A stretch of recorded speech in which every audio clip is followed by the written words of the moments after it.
புகழை உயர்த்தி இருக்கின்றான்.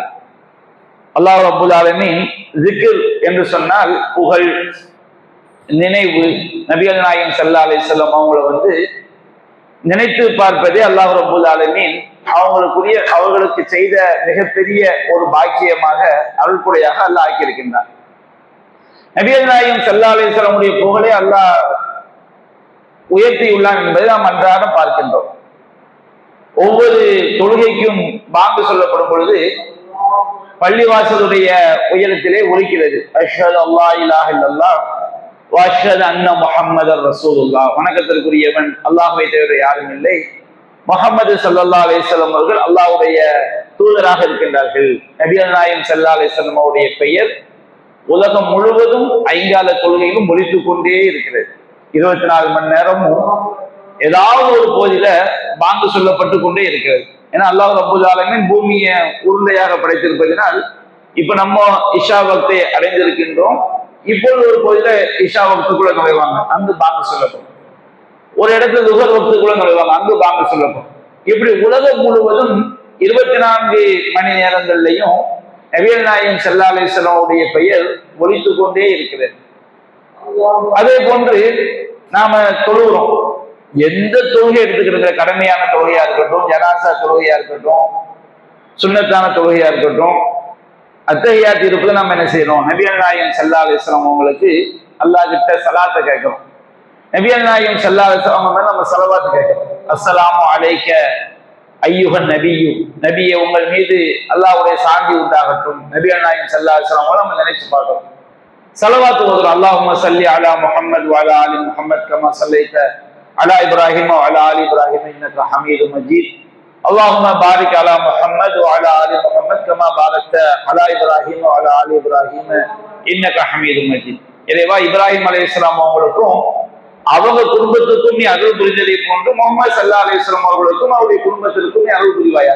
நீதான் புகழக்கூடியவன், கண்ணியத்திற்குரியவன் என்று நாம நபிகள் நாயகம் ஸல்லல்லாஹு அலைஹி வஸல்லம் அவங்களுக்காண்டி ஒவ்வொரு தொழுகையிலும், ஃபர்லான தொழுகையா இருந்தாலும் சரி, சுன்னத்தான தொழுகையா இருந்தாலும் சரி, ஏன் ஜனாசா தொழுகையில ருக்கு சுஜூத் எல்லாம் கிடையாது, அதுல கூட நம்ம 2வது தக்பீருக்கு பிறகு என்ன ஓதுறோம்? நபிகள் நாயகத்தை நாம நினைவு கூறுறோம். நபிகள் நாயகம் ஸல்லல்லாஹு அலைஹி வஸல்லம் அவங்களுக்காக நம்ம ஸலவாத் ஓதுறோம்.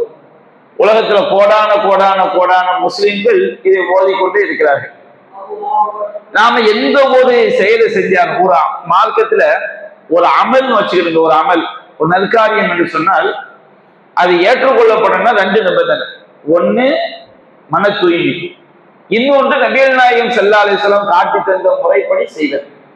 நபிகள் நாயகம் ஸல்லல்லாஹு அலைஹி வஸல்லம் சொன்னாங்க, மன் அமில அமலன் ஃபலைஸ அலைஹி அம்ருனா ஃபஹுவ ரத்து. நாம் கட்டளையிடாத காரியத்தை யார் செய்கிறாரோ அல்லாஹ்ட்ட பறக்கணும். அப்ப நாம எந்த ஒரு செயலை செஞ்சாலும் நபியை நினைச்சு பார்க்கணும். நபி இப்படி எப்படி செஞ்சாங்க? ஒரு குழந்தை பிறந்திருக்கு, அக்கீகா கொடுக்கணும், நபியை நாம நினைச்சு பார்க்கணும். நபி எப்படி செஞ்சாங்க அப்படிதான் நினைச்சு பார்க்கணும். அதுதான் மூமின். ஒரு பிள்ளைக்கு பேர் வைக்கிறோம், நபி எப்படி செஞ்சாங்க? ஒரு திருமணம் முடிக்கிறோம், நபி எப்படி செஞ்சாங்க? ஒரு சுன்னத் தொழுகிறோம், நபி எப்படி செஞ்சாங்க? நோன்பு வைக்கிறோம், நபி எப்படி? எல்லா விஷயங்கள்லையும் நாம செய்யக்கூடிய மார்க்கம் என்று செய்யக்கூடிய ஒவ்வொரு விஷயத்திலும், சின்ன விஷயத்துல இருந்து பெரிய விஷயம் வரை எல்லா விஷயத்திலையும் நாம நபியை நினைச்சு பார்த்தாதான், நபி எப்படி செஞ்சாங்கன்னு நாம அதை தெரிஞ்சாதான் நாம அந்த செயலை செய்ய முடியும். அப்ப இந்த மாதிரி நபியுடைய நினைவை, நபியை நாம புகழ்வதே அல்லாஹ் நமக்கு நபியுடைய புகழை அல்லாஹ் உயர்த்தி வைத்திருக்கின்றான். ஏராளமான உரைகள்ல நபிகள் நாயகத்தை பத்தி நாம என்ன செய்யறோம், சொல்றோம். வாழ்நாள் ஃபுல்லா எவ்வளவு உரைகள், ஜும்மா உரைகள், பெருநாள் உரைகள், திருமுறை பிரச்சாரங்கள், நம்முடைய மார்க்கத்தை எட்டி வைக்கக்கூடிய ஒவ்வொரு உரைகள்லையும் நபிகள் நாயகம் ஸல்லல்லாஹு அலைஹி வஸல்லம் நினைச்சு பார்க்கணும். நபிகள் நாயகம் ஸல்லல்லாஹு அலைஹி வஸல்லம் பெயர் ஒரு சபையில நினைவூட்டப்படும் பொழுது அவங்க மேல ஸலவாத் சொல்வது நமக்கு சுன்னத்தாக்கப்பட்டிருக்கு. ஒரு தடவையாவது சொல்ல ரசூலுல்லாஹ்வுடைய பெயரை நம்ம கேட்கும் போது ஸல்லல்லாஹு அலைஹி வஸல்லம் எப்படி நாம சொல்றோம் பாருங்க. இது நமக்கு சுன்னாவாக செய்யப்பட்டது, ஆக்கப்பட்டது. நம்ம ஓய்வா இருக்கிறோம், நபிகள் நாயகம் ஸல்லல்லாஹு அலைஹி வஸல்லம் மேல நம்ம ஸலவாத் ஓதுறோம். அல்லாஹும்ம ஸல்லி அலா முஹம்மத், தொழுகையில ஓதுற ஸலவாத். ரசூலுல்லாஹ்வுடைய பெயரை கேட்கும் போது சொல்லக்கூடிய ஸலவாத்ங்கிறது ஸல்லல்லாஹு அலைஹி வஸல்லம். அது நம்ம எத்தனை தடவை சொல்லிக்கலாம். ஒரு சபையில் இருக்கும்போது ஒரு தடவை நாம சொல்றது நமக்கு வலியுறுத்தப்பட்டது. விரும்பினா எவ்வளவு தடவை சொல்லிக்கலாம். நபிகள் நாயகம் சொன்னாங்க, அல் பகீலு மன் துக்கிரத்து இன்தஹு ஃபலம் யுஸல்லி அலைஹி, யாரிடத்தில் நான் நினைவூட்டப்பட்டு என் மீது ஸலவாத் சொல்லவில்லையோ அவன் தான் கஞ்சன் அப்படின்னு நபிகள் நாயகம் ஸல்லல்லாஹு அலைஹி வஸல்லம் சொன்னாங்க. இன்னொரு செய்தியில் ஜிப்ரீல் அலைஹிஸ்ஸலாம் அவங்க சொன்னாங்க, நபிகள் நாயகம் நினைவூட்டப்படும் போது யார் ஸலவாத் சொல்லவில்லை அவனுக்கு என்ன செய்யணும், இடையூறு தூரமாகட்டும். வெள்ளிக்கிழமை அது நபிகள் நாயகம் ஸல்லல்லாஹு அலைஹி வஸல்லம் அதிகமாக ஸலவாத் சொல்லும் நபிகள் நாயகம் சொல்லி இருக்கிறாங்க. நாம ஓய்வா இருக்கிறோம், நபிகள் நாயகம் எவ்வளவுதான் என்ன செஞ்சுக்கலாம், ஸலவாத்து நாம சொல்லிக்கலாம். நபிகள் நாயகம் சொன்னாங்க, என் மீது யார் ஒரு தடவை ஸலவாத் சொல்கிறார்களோ அவர்களுக்கு அல்லாஹ் 10 அருளை என்ன செய்கின்றான், பொழிகின்றான். அப்ப நபிகள் நாயகம் ஸல்லல்லாஹு அலைஹி வஸல்லம் அவங்களுடைய நினைவை, அவங்களுடைய புகழை அல்லாஹ் ரப்பல் ஆலமீன் நிலை பெற்றதாக கியாமத் நாள் வரைக்கும் நிலை பெறக்கூடியதா அல்லாஹ் என்ன செய்துவிட்டான், ஆக்கிவிட்டான். அல்லாஹ் ஆக்கிட்டான். நம்ம போய் ஒன்று தூக்கி வைக்க வேண்டிய அவசியம் என்ன செய்யாது, கிடையாது மார்க்கத்துல. அப்ப நபிகள் நாயகம் ஸல்லல்லாஹு அலைஹி வஸல்லம் அவங்களுக்கு அல்லாஹ் செய்த மிகப்பெரிய ஒரு பாக்கியம். இதுல என்ன ஒரு கவலைன்னு சொன்னோம்னா, இந்த மௌலூது மீலாது ஓடுறாங்கல்ல, நான் வந்தாச்சு ரபியுல் அவ்வல், இந்த கூட்டம்லாம் இந்த ஆயத்தை காட்டுறாங்க. வர பயனால் இருக்கிறது நபிகள் நாயகம் அல்லாஹ் சொல்றான், நபியே உமது புகழை உமக்காக நாம் உயர்த்தவில்லையான்னு அல்லாஹ் கேட்கிறான். நம்ம யாருக்குன்னு விளக்கி இருக்கிறோம், உயர்த்தவில்லையான்னு அல்லாஹ் சொல்றது என்ன அர்த்தம், கண்டிப்பா அல்லாஹ் என்ன செஞ்சுட்டான், உயர்த்திட்டான். எப்படி நபிகள் நாயகம் காலத்துல அந்த புகழ் எப்படி உயர்த்தப்பட்டது, சஹாபாக்கள் ரசூலா எப்படி புகழ்ந்தாங்க, எப்படி எல்லாம் நம்ம அல்லாஹ் வந்து நாம நினைவு கூறுறோம், நபிகள் நாயகத்தை நாம என்ன செய்யறோம், நினைவு கூர்ந்து கொண்டிருக்கிறோம், எல்லாமே ஷரியத்துல காட்டப்பட்டாச்சு. இவங்க என்ன பண்றாங்க, என்னப்பா நீங்க மீலாது மௌலூதெல்லாம் ஓதிக்கிட்டு இருக்கிறது, இதுக்கு என்ன ஆதாரம் அப்படின்னு கேட்டோம்னா அவங்க சொல்றாங்க, வரப்பாயனா லட்சத்துக்கிறேன் நபி உமது புகழை உமக்காக நாம் உயர்த்தி விட்டோம். அதுதான் நாங்க என்ன செய்யறோம், மொத்தமா உட்கார்ந்து தெரு தெருவா வசூல் பண்ணி அண்டாவை ஏற்றி சோளை ஆக்கி நாங்க ரசூலுல்லாஹ்வுக்கு 14 விழா கொண்டாடுறோம், நாங்க மௌலூது ஓதுறோம் சொல்லி ஷிர்கான வார்த்தைகளை எல்லாம் சிறப்படுகிறாங்க. இந்த வார்த்தைக்கு, இந்த வசனத்துக்கு இவங்க சொல்ற அர்த்தம் தான் விளக்கம்னு சொன்னோம்னா, இதை யாரு செஞ்சிருக்கணும், முதல்ல இந்த ஆயத்துல இருந்து ரசூலுல்லாஹ்வுக்கு 14 விழா கொண்டாடலாம், இந்த மாதிரி இவங்க ஓதுற இணை வைக்கக்கூடிய வரிகளை எல்லாம் கூட்டா உட்கார்ந்து மேக்கெட்டு கட்டி சுண்டலை, ஒரு கூட்டம் சுண்டலை விளம்புறது, ஒரு கூட்டம் மால்சாவை விளம்புறது, ஒரு கூட்டம் பலாச்சோறு ஆக்குறது, இந்த மாதிரி நினைச்ச நாள்ல எல்லாம் செய்யறது. இவங்க அடிக்கிற கூத்து இருக்கு பாருங்க, வித்தியாசமான கூத்து. ரசூலுல்லாஹ் வந்து ரபியுல் அவ்வல் 12ல பிறந்தாங்கன்றதுக்கு ஆதாரம் கிடையாது. ஒரு பேச்சுக்கு 12ல பிறந்தாங்கன்னு வச்சுக்கணும், ஒரு பேச்சுக்கு 12ல பிறந்தாங்கன்னு வச்சுக்கணும். நீ எந்த நாள்ல கொண்டாடணும், ரபியுல் அவ்வல் 12ல நீ என்ன செய்யணும், கொண்டாடணும். இந்த கூட்டத்தை ஃபுல்லாம் பாத்தீங்கன்னா இவங்களுக்கு நபிகள் நாயகம் மேல எந்த ஒரு அன்பு பாசம்லாம் என்ன செய்யாது, கிடையாது. இவங்க வட்டார கமிட்டி எல்லாம் கூடி இவங்க ஒரு டேட் என்ன செய்வாங்க, பிக்ஸ் பண்ணுவாங்க. அது ரபியுல் அவ்வல் 12ஆவதுக்கும் 10ஆவதுக்கும் 15ஆவதுக்கும் 25ஆவதுக்கும். அப்ப இது என்னப்பா, இது இவங்க செய்யக்கூடிய வழிகேட்டுக்கு ஏதாவது ஒரு குர்ஆன் ஆயத்து செய்யணும், அதாவது சான்றா காட்டணும். ஒரு கூட்டம் நிறைய வழிகேட்டு கூட்டம் உண்டாக்கி இருக்கிறான். அல்ல ஒரு கூட்டம் என்ன சொன்னாங்கன்னா, மனுஷன் வந்து மௌத்தா போன கூட பேயா வருவான். நம்ம பேய்ன்னு சொல்றோம்ல, நம்ம ஊர்ல கூட நிறைய முன்னாடி பேசிக்கிடுவாங்க, அவர் ஆவியா வந்துட்டாரு, இவர் பேயா வந்துட்டாரு. ஒரு கூட்டம் அப்படி இருந்தாங்க, இஸ்லாமிய வரலாறு எடுத்து ஒரு வழிகேட்டு கூட்டம் பேய் உண்டு அப்படின்னாங்க. அது குர்ஆன் ஆயத்து ஆதாரம் காட்டினாங்க. என்ன ஆயத்துன்னு சொன்னோம்னா, அல்லாஹ் ரப்பல் ஆலமீன் ஃபி ஐயி சூரத்தின் மா ஷாஅ ரக்கபக், அல்லாஹ் ரப்பல் ஆலமீன் அவன் விரும்பிய தோற்றத்தில் மனிதனை படைத்தான். ஒரு ஆயத்து குர்ஆன்ல ஃபி ஐயி சூரத்தின் மா ஷாஅ ரக்கபக், அல்லாஹ் விரும்பிய தோற்றத்தில் மனுஷனை படைச்சான்னு சொல்லி. அல்லாஹ் ரப்பல் ஆலமீன் மனுஷன், நம்ம மனுஷனா இருக்கிறோம் பாருங்க, கண்ணு இப்படி இருக்கணும், மூக்கு இப்படி இருக்கணும், கை இப்படி இருக்கணும், இந்த மாதிரி தோற்றத்துல அல்லாஹ் மனுஷனை படைச்சிருக்கான். அல்லாஹ் சொல்லக்கூடிய வசனத்தை அல்லாஹ் விரும்பிய தோற்றத்துல படைப்பான்ல, அதனால நம்ம மௌத்தா பண்ண கூட அல்லாஹ் பேயான்னு செஞ்சிடலாம், மாத்திடலாம். அந்த வசனத்தை எப்படி, அந்த வசனத்துக்கு அப்படி ஒரு அர்த்தம் இருக்குன்னு வச்சுக்கிறீங்க. அதுல இருந்து யார் அந்த ஆயத்தை, அந்த சட்டத்தை யார் எடுத்திருப்பாங்க, முதல்ல ரசூலுல்லாஹ் எடுத்திருப்பாங்க, சஹாபாக்கள் எடுத்திருப்பாங்க. இப்படி வந்து எந்த ஒரு வழிகேட்டை கொடுத்து நீங்க எடுத்துக்கிட்டாலும் அவங்க வழிகேட்டுக்கு சத்திய வார்த்தைகளை என்ன செய்வாங்க, திரிப்பாங்க. சத்திய குர்ஆன் வசனம் என்பது சத்திய உண்மை, இதை என்ன செய்வாங்க, திரிப்பாங்க. அந்த மாதிரி திரிக்கக்கூடிய வழிகேடு என்ன செய்யறாங்க, இந்த ஆயத்தை வந்து இவங்க கொண்டாடக்கூடிய மீலாது மௌலிதுக்கு என்ன செய்யறாங்க, ஆதாரம் காட்டுறாங்க. அப்படி இந்த வசனம் ஆதாரமா இருந்தா அது யார் எடுத்திருக்கணும்? சஹாபாக்கள் இந்த வசனத்தை எடுத்து அவங்க இந்த மாதிரி நீங்க கொண்டாடுற மாதிரி ஒரு அரபி கவிதைகளை எழுதி வச்சு மொத்தமா உட்கார்ந்து அவங்க ஓதி இருக்கணும். நீங்க பண்ற கூத்தை யாரும் செய்யலையே. இந்த அநியாயத்தை இந்த உலக நபிகள் நாயகம் ஸல்லல்லாஹு அலைஹி வஸல்லம் நபிகள் நாயகம் ஹைருல் குர்ஊனி கர்னி, தலைமுறைகள் சேர்ந்த என்னுடைய தலைமுறை, சுமல்லதீன யலூனஹும் அடுத்த தலைமுறை அடுத்து சிறந்தது, சுமல்லதீன யலூனஹும் அடுத்து சிறந்தது, அடுத்த தலைமுறை, இந்த 3 தலைமுறைகள் யாராவது செஞ்சிருக்கிறாங்களா? அப்ப இந்த மாதிரி குர்ஆன் ஆயத்தை ஏராளமான வசனங்களை தப்பா திரிப்பாங்க. அதுல அவங்க தவறான வழிகேட்டுக்கு திரிக்கக்கூடிய வசனங்கள்ல ஒண்ணு வரப்பயனால நபியே உங்களுடைய புகழை நாம் உயர்த்தவில்லையா, அல்லாஹ் உயர்த்தி விட்டார். அப்ப அதை நாம் தெளிவாக வழங்கிக் கொள்ள வேண்டும். நபிகள் நாயகத்துடைய புகழை அல்லாஹ் உயர்த்தி இருக்கிறான். எப்படிதான் அல்லாஹ் உயர்த்திற பாங்குல உயர்த்தப்பட்டு இருக்கிறது. நபிகள் நாயகத்துடைய நினைவு தொழுகையில நாம ஸலவாத்துல நினைவு கூறணும். ஒவ்வொரு அமலை செய்யும் போது நபிகள் நாயகம் எப்படி செஞ்சாரு நினைவு கூறணும். ஒவ்வொரு உரைகளையும் நபிகள் நாயகத்தை நாம நினைச்சு பார்க்கிறோம். ஸலவாத் நம்ம வெள்ளிக்கிழமை ஸலவாத் சொல்லுறது அது நம்ம நினைவு கூறுகின்றோம். இப்படி தம்முடைய வாழ்க்கையில ஒவ்வொரு நேரத்திலையும் நபிகள் நாயகத்தை ஒரு மூமின் என்ன செய்ய முடியாது, நினைவு கூறாமல் இருக்கவே முடியாது. அல்லாஹ் நாம் எங்கெல்லாம் வணக்கத்துல நினைவு கூறுறோமோ ஒவ்வொரு வணக்கத்திலும் நபிகள் நாயகத்துடைய நினைவையும் அல்லாஹ் செய்திருக்கின்றான், ஆக்கியிருக்கின்றார். அவ்வளவு பெரிய ஒரு சிறப்பை அல்லாஹ் ரசூலுல்லாஹ் கொடுத்திருக்கிறான். இதுதான் இந்த வசனத்துடைய கருத்து. இப்படித்தான் சஹாபாக்கள் நபிகள் நாயகம் ஸல்லல்லாஹு அலைஹி வஸல்லம் ஆயத்தை என்ன செஞ்சாங்க, அவங்க புரிஞ்சிருந்தாங்க. அடுத்து அல்லாஹ் சொல்லி காட்டுகின்றான், ஐந்தாவது வசனம். 6வது வசனம் அல்லாஹ் சொல்ல இன்னமா அல் உஸ்ரி யுஸ்ரா, நிச்சயமாக சிரமத்துடன் தான் எளிது இலகு இருக்கிறது, நிச்சயமாக சிரமத்துடன் தான் எளிதானது இருக்கிறது என்று அல்லாஹ் ரப்பல் ஆலமீன் சொல்லுகிறார். இது நபிகள் நாயகத்துக்கு மட்டும் உள்ள நற்செய்தி கிடையாது. நபிகள் நாயகத்துக்கு, மூமின்களுக்கு, எல்லா முஸ்லிம்களுக்கும் உள்ள ஒரு நற்செய்தி. ஒவ்வொரு சிரமத்தோடையும் எளிது இருக்குது.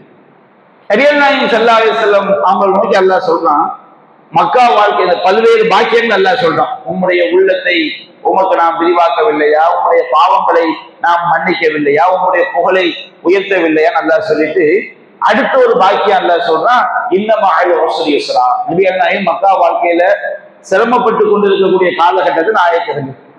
மக்காவில் ஏராளமான நெருக்கடிகள், துன்பங்கள், மன நெருக்கடிகள், உடல் துன்பங்கள், ரசூலுல்லாஹ்க்கு, சஹாபாக்களுக்கு. தாயிஃப்ல விழுந்த அடி என்ன, மக்காவில் விழுந்த துன்பங்கள் என்ன, ஊர் நீக்கம் செய்யப்பட்டார்கள்.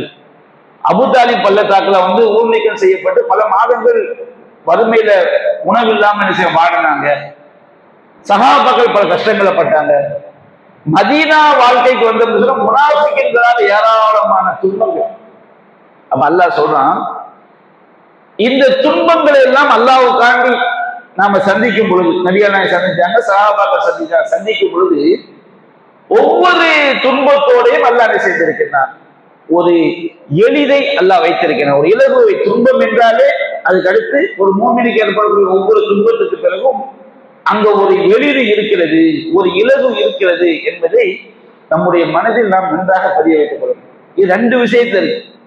ஒண்ணு மார்க்க விஷயங்கள் நீங்க எடுத்து பாருங்க. நமக்கு ஒரு சிரமம் வச்சுருங்க, எல்லாம் எழுத வச்சிருக்கிறான். தொழுக நின்று தொழ முடியலையா, சிரமம். நின்று தொழ முடியாத சிரமம். எல்லாம் எழுத கொண்டு வந்துட்டாங்க, உட்கார்ந்து தொழு. உனக்கு உட்கார்ந்து தொழ முடியலையா, சிரமம், படுத்துக்கிட்டு தொழு. நோன்பு எடுத்துக்கிட்டுங்க, உனக்கு நோன்பு வைக்கவே முடியலையா, அதே நோன்பு வைக்க வேண்டிய அவசியம் கிடையாது. பயணத்துல போறோம், நோன்பு வைக்க வேண்டிய அவசியம் கிடையாது. ஹஜ்ஜை எடுத்துக்கிடுவோம், கட்டாய கடமை. ஒரு ஆளுக்கு பொருளாதார வசதி இல்லை, உடல் தகுதி இல்லை, உனக்கு ஹஜ்ஜு கடமை இல்லை. வலில்லாஹி அலன்னாஸி ஹஜ்ஜுல் பைத்தி மன் இஸ்ததா இலைஹி சபீலா. யாரு பயணம் செய்வதற்கு சக்தி பெற்றிருக்கிறாரோ, பயணம் செய்ய சக்தி, உடல் தகுதி, பொருளாதார தகுதி இது இல்ல, இது எந்த மக்களுக்கு இருக்கோ அவங்களுக்கு தான் கடமை. அந்த சவுதி இல்லாத மக்கள் அல்லாஹ் கோரிக்கையே பண்ண மாட்டான். ஜக்காத்து, ஒரு ஆள் ஏழையா இருக்கு, அவருக்கு கடமையே கிடையாது, அல்லாஹ் எளிதை செஞ்சதான் கொடுத்துடலாம்.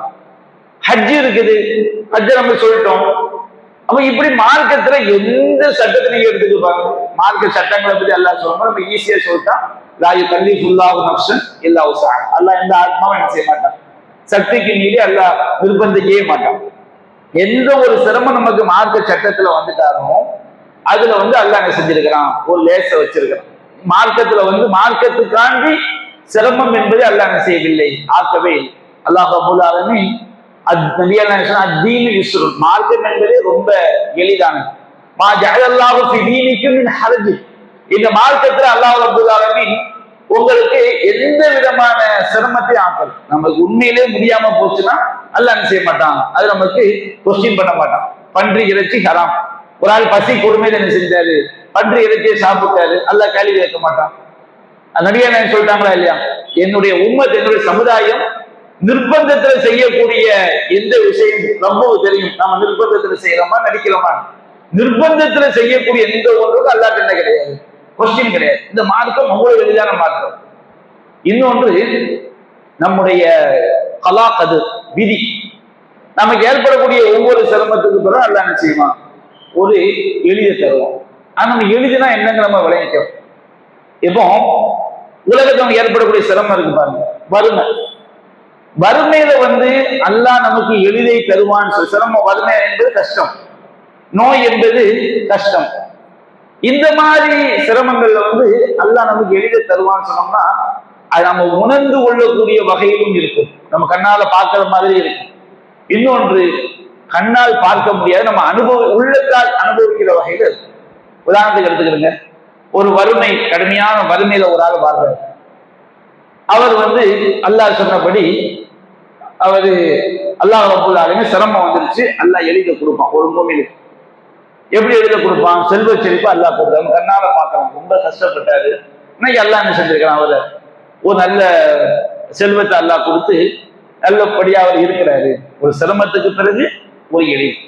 ஒரு ஆள் கடுமையான நோயில வாழ்றாரு, அல்லாஹ் ரப்பல் ஆலமீன் அவருக்கு ஷிஃபாவை கொடுக்குறான், ஆரோக்கியத்தை கொடுத்தாரு. ஒரு சிரமத்துக்கு பிறகு ஒரு எளிது அல்லாஹ் என்ன செஞ்சிடலாம், கொடுத்தாரு. இது நம்ம கண்ணால பார்க்கிறது, உணர்வு. இன்னொரு எளிதையும் அல்லாஹ் தருவான். எப்படி அல்லாஹ் தருவான், ஒரு ஆள் வறுமையில வாழ்றான்னு வச்சுக்கிடுங்க, அந்த வறுமையை தாங்குற சபுர் அவருக்கு அல்லாஹ் கொடுத்துதான் வச்சுக்கிடுங்க. வறுமையை தாங்குற பொறுமை அல்லாஹ் வறுமையை தந்துட்டான், ரப்பு என்னுடைய இறைவன் தந்துட்டான் அப்படின்னு அவர் இந்த ஈமானிய வலிமையில அந்த சபூர் அவருக்கு அல்லாஹ் கொடுக்குறாங்க. நபியானா சொன்னாங்க, ஒரு அடியானுக்கு அல்லாஹ் கொடுக்கக்கூடிய பாக்கியங்களே மிகப்பெரிய பாக்கியம் பொறுமையை விட பெரிய பாக்கியம் கிடையாது. கடுமையான வறுமையில் இருக்கிறாரு, அல்லாஹ் அவருக்கு அந்த உள்ளத்துல ஈமானிய வலிமையை கொடுத்துதான் அவர் பொறுமையா இருக்கிறார். கடுமையான நோயை அல்லாஹ் கொடுத்துதான், உள்ளத்துல அல்லாஹ் பொறுமையை கொடுத்துதான் அவர் அந்த நோயை என்ன செஞ்சுக்கிறார், சகிச்சுக்கிறார். அவருக்கு ஏற்பட்ட துன்பத்தை ஒரு மலைக்கு மேல இறக்கி வச்ச மலை சுக்குநூறா போயிடும். அப்படிப்பட்ட துன்பத்தை கூட அல்லாஹ் பொறுமையை தந்துதான் வச்சுக்கிறீங்க. அவருடைய உள்ளத்துல ஈமானிய வலிமைய பொறுமையை அல்லாஹ் கொடுக்குறான்னு சொன்னா எவ்வளவு பெரிய துன்பமா இருந்தாலும் அது அவருக்கு ஒண்ணுமில்ல. நமக்கு தான் பெரிய கஷ்டம், நமக்கு தான் அது பெரிய. அந்த பொறுமை இல்லாதவங்களுக்கு அல்லாஹ் பார்த்தோம், பொறுமை இல்லாதவங்களுக்கே அது பெரிய கஷ்டம். அல்லாஹ் சபரை கொடுத்துதான் வச்சுக்கிறீங்க. ஒரு மூமினுடைய நிலைமை அவங்க ஈமான் அதிகரிக்க அதிகரிக்க எப்படி ஆயிடுன்னு சொன்னோம்னா, அப்படியே அலை அடிக்கும் போது இந்த அலையில் நம்ம பார்ப்போம், ஒரு சின்ன சருகு அலைக்கு மேல கிடைக்குன்னு வச்சுருங்க. அலை ஏறும்போது அதுவும் ஏறும், அலை இறங்கும் போது அவனுக்கு எந்த ஏற்றமும் இறக்கமோ துன்பமும் என்ன ஒண்ணுமே செய்யாது. ஏன்னா அவனுடைய ஈமானிய வலிமை, அந்த ஈமானிய வலிமையில தானே சஹாபாக்கள் தான் எவ்வளவு பெரிய துன்பங்களை எல்லாம் ரொம்ப இலகுவா சதிச்சு அவங்க கடந்து சென்றாங்க. நம்ம எல்லாம் நினைச்சு பார்க்கவே பயமா இருக்கு. நபிகள் நாயகம் ஸல்லல்லாஹு அலைஹி வஸல்லம் உங்களுக்கு முன்வாழ்ந்தவர்கள் ஈமான் கொண்டதுக்காண்டி என்ன செய்வாங்களாம், கழுத்து வரைக்கும் குழிய தோண்டி இது வரைக்கும் உள்ள வச்சிருவாங்க, கழுத்து மட்டும்தான் வெளியே இருக்கும். இரும்பு சீப்பு இருக்கு பாருங்க, சாக்கடை இரும்பு சீப்பு வேறு மாதிரி வச்சிருப்பாங்க இல்லையா, அந்த இரும்பு சீப்பை வச்சு அப்படியே குத்துவாங்க. யோசிச்சு பாருங்க, ஒரு வாழை வச்சு ஒரு வெட்டி வெட்டி கழுத்து ஒரு மணி நேரம் துண்டா போயிட்டுன்னு வச்சுக்கிடுங்க, ஒரு வேதனையும் கிடையாது, ரூபு டக்குன்னு போயிடும். நமக்கு மூளையில உள்ள நரம்பு தானே வேதனையை உணருது. ஒரு வெட்டுல கழுத்து துண்டா போயிட்டுனா வேதனையே கிடையாது. ஆனா ஒரு கழுத்து வரைக்கும் நிப்பாட்டி வச்சு இரும்பு சீப்புகளை வச்சு மண்டையில விழுங்குற குத்துறோம்னா நபியா சொல்லி காட்டுறாங்க. அவங்களுடைய இரும்பு சீப்புகளை வைத்து மாதூன விஷாத்தில் அடி மாதூன அவமின் அவ அசத்தின் மா எசிருக்கும் ஆளுக்கேன் இரும்பு சீப்புகளை வைத்து அவங்களுடைய நரம்புகளும் சதைகளும் அப்படியே பீத்து எடுக்கப்பட்டது. இது கூட அல்லாஹ்வுடைய மார்க்கத்தை விட்டு அவங்களை திருப்பவில்லை. திரும்ப என்ன செய்வாங்களாம், மரத்தருக ரொம்ப இருக்கு பாருங்க, ரம்பத்தை கழுத்து வரைக்கும் பூமிக்குள்ள உள்ள கொண்டு போய் கழுத்து மட்டும் வெளியே ரம்பத்தை தலையினுடைய மைய பகுதியில் வைப்பாங்க. ரம்பம் தலையினுடைய மைய பகுதியில் வைக்கப்பட்டு இப்படியே அறுப்பாங்களாம். யோசிப்பாங்க, நம்ம கற்பனை பண்ண முடியுமா? அல்ல இந்த மாதிரி சோதனையை அல்ல நம்ம தந்துடக்கூடாது. தந்தா நம்முடைய ஈமான் எங்க? நபி என்ன சொல்லி காட்டுறாங்க, இந்த மாதிரி அரிசி அவருடைய தலையின் மைய பகுதியில் இரும்பு சீப்புகள் வைக்கப்பட்டு ரெண்டா அணி செய்யப்படும், அவன் உடம்பு கிழிக்கப்படும். இந்த துன்பம் கூட அல்லாஹ்வுடைய மார்க்கத்தை விட்டு அவங்களை திருப்பி விடலையே. அப்ப எப்படி தாங்கினாங்க? தலையினுடைய மைய பகுதியில இரும்பு சீப்பை வச்சு கிழிக்கும் போது எப்படி தாங்க முடிஞ்சது? உள்ளத்துல உள்ள அந்த சபுர் வலிமை. எத்தனையோ சஹாபாக்களுடைய வரலாறு எடுத்து பாருங்க. உம்மு ஹாரிசா ரசூலுல்லாஹ்ட்ட வர்றாங்க, அல்லாஹ்வின் தூதரே, என்னுடைய மகன் ஹாரிசா உஹது யுத்தத்தில் கொல்லப்பட்டார். அவரு சொர்க்கத்துல இருப்பானா நான் பொறுத்து கொடுப்பேன், நரகத்துல இருப்பானா ஆள ஆரம்பிச்சிடும். அப்ப நபி என்ன சொன்னாங்க, உம்மு ஹாரிசாவே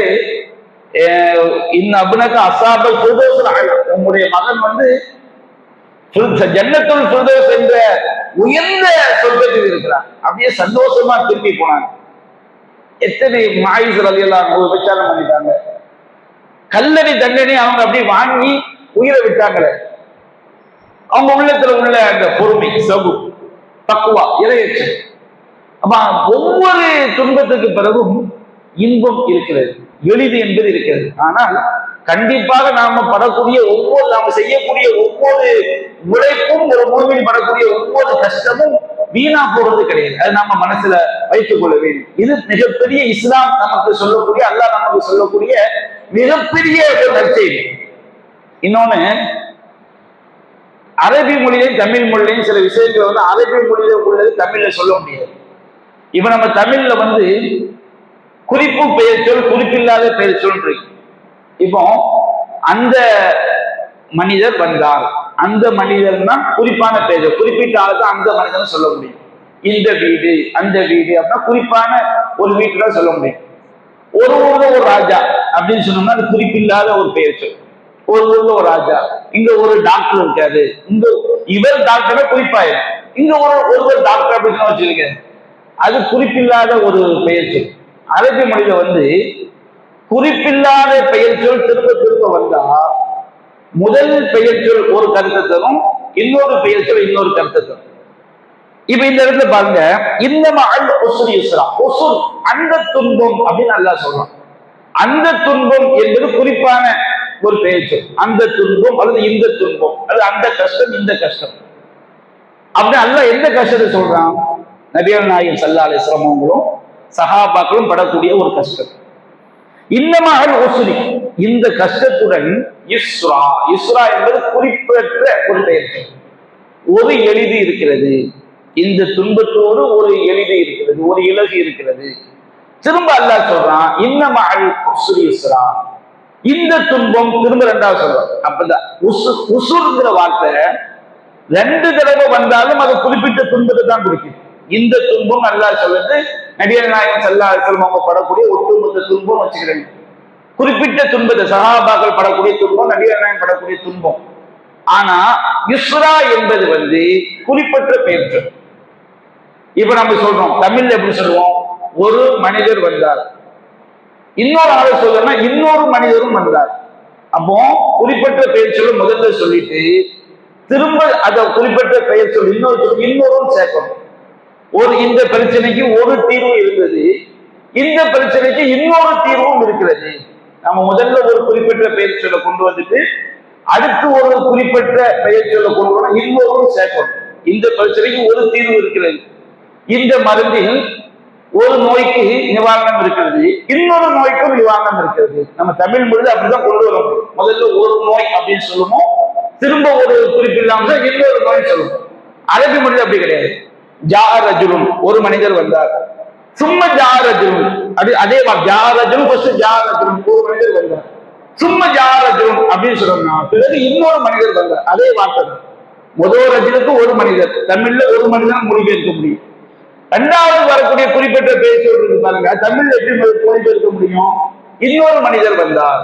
அப்போ அரபி மொழியில ஒரு சட்டம் என்னன்னா, முதல்ல ஒரு குறிப்பிட்ட பெயர் சொல் வந்து இரண்டாவது குறிப்பிட்ட பெயர் சொல் வரும் என்றால் முதல்ல உள்ளது ஒரு அர்த்தம், இரண்டாவது உள்ளது ஒரு அர்த்தம். அப்ப அல்லாஹ் சொல்றான், இன்னமஅல் உஸ்ரி யுஸ்ரா, இந்த துன்பத்துடன் ஒரு எளிது இருக்கிறது.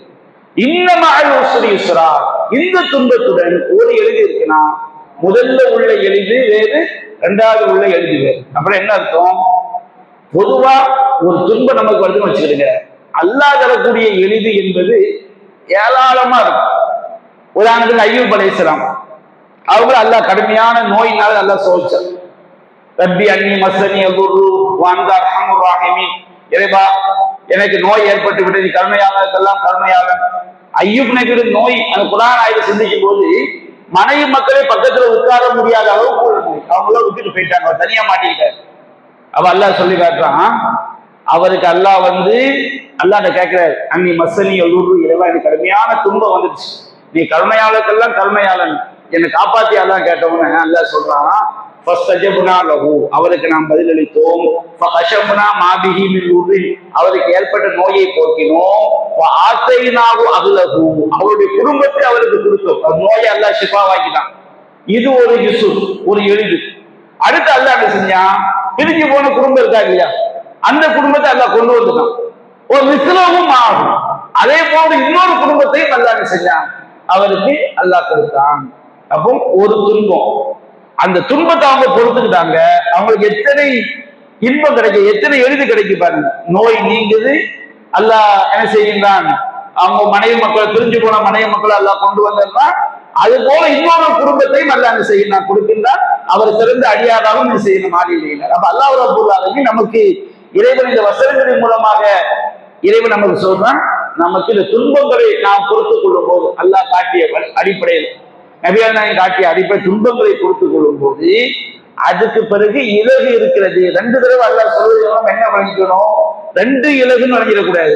ஒரு துன்பத்தை பொறுத்து கொண்டால் அல்லாஹ் ரப்பல் ஆலமீன் மறைமுகமாக பல எளிதான விஷயங்கள் நமக்கு அல்லாஹ் செய்யணும். பல விஷயங்கள் அல்லாஹ் இறைவனுக்காக துன்பங்களை நாம் பொறுத்துக் கொள்ளும் இசைபனா இல்லாம கத்தபல்லாஹுலனா, அல்லாஹ் எங்களுக்கு என்ன விதிச்சிருக்கிறானோ அதை தவிர வேறு ஒன்றும் எங்களுக்கு ஏற்படாது. ஒவ்வொரு மூலான அவனை எங்களுடைய பாதுகாப்பு. நம்ம துன்பங்களை நம்முடைய உள்ளங்களால நம்முடைய உடலால நாம பொறுத்துக் கொள்ள தோங்கும் போது, இறைவன் நம்ம மன்றாடும் போது, ஒமையத்த வக்கல் அலல்லாஹி ஃபஹுவ ஹஸ்பு, யார் அல்லாஹ் மேல் தவக்குல் வைக்கிறாங்களோ அவங்களுக்கு அல்லாஹ் போதுமானவன். ஒமையத்தகுல்லாஹ யஜ்அல் லஹு மக்ரஜா, யார் அல்லாஹ்வை அஞ்சி நடக்கிறாங்களோ அவங்களுக்கு ஒரு வழியை அல்லாஹ் ஏற்படுத்துவான். யர்ஸுகு மின் ஹைஸு லா யஹ்தஸிப், அவர் அறியாத விதத்தில் அல்லாஹ் அவருக்கு உணவளிப்பான். ஒமையத்த வக்கல் அலல்லாஹி ஃபஹுவ ஹஸ்பு, யார் அல்லாஹ் மேல முழு நம்பிக்கை வைக்கிறாங்களோ அவங்களுக்கு அல்லாஹ்வே போதுமானவன்.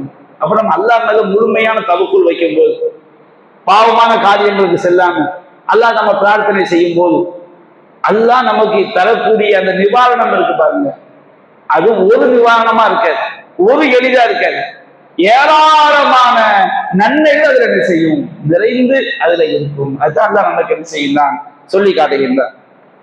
அதை தொடர்ந்து இன்னும் 2 வசனங்கள் இருக்கிறது. அந்த வசனங்களுடைய விளக்கத்தை இன்ஷா அல்லாஹ் என்ன செய்வோம், அடுத்த குர்ஆன் வகுப்புல நாம விரிவாக பார்ப்போம்.